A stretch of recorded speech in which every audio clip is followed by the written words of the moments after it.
Сәлеметсіздер ме құрметті әріптестер, мынау хит болып жүрген қазақ үй ойынды дайындадым.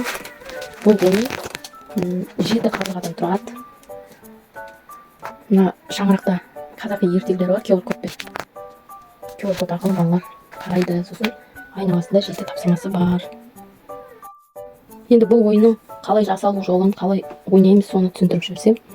Мынау енді скотчпен барлығын мынандай жабыстырып, бір-біріне осылай жасап аласыздар. Осындай шаңырақ болады.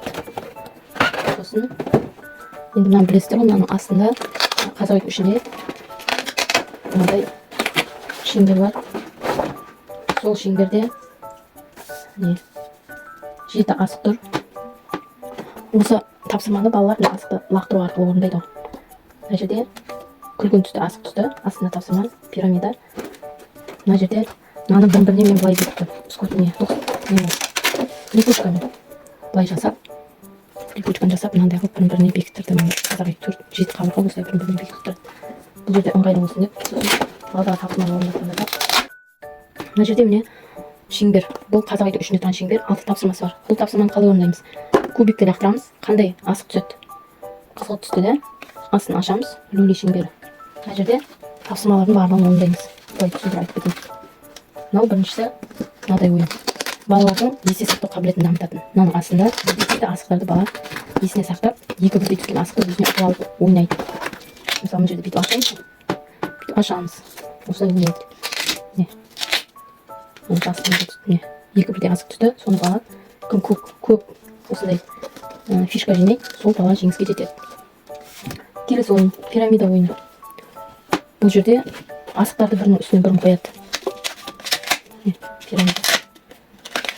Асықтардың бәрін былай балаларға беріп тастасақ, балалар мысалы мына суретке қарап та орналастыруға болады, өздері былай да орналастыруға болады. Осылай балаларға ойнатамыз. Бұл екінші тапсырмасы. Келесі үшінші тапсырмамыз люли шеңбері. Бұл жерде екі асықты бір-біріне сәйкестендіреді. Мысалы сары деп кетеді. Қызыл. Осылай балалар сәйкестендіріп ойнайды.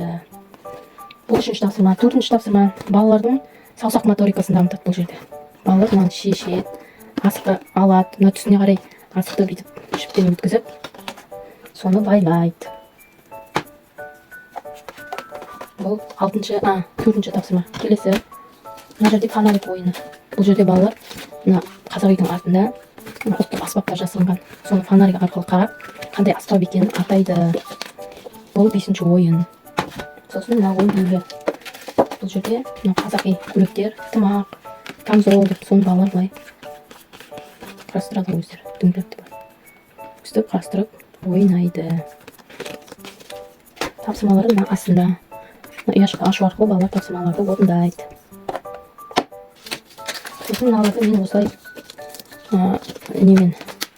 липучкамен осылай бәрін жабыстырып шықтым. Кармашканы осылай жасадым. Мыналардан бір-біріне осылай липучка арқылы бекітіп, 7 қабырға былай бекітіп тұрады.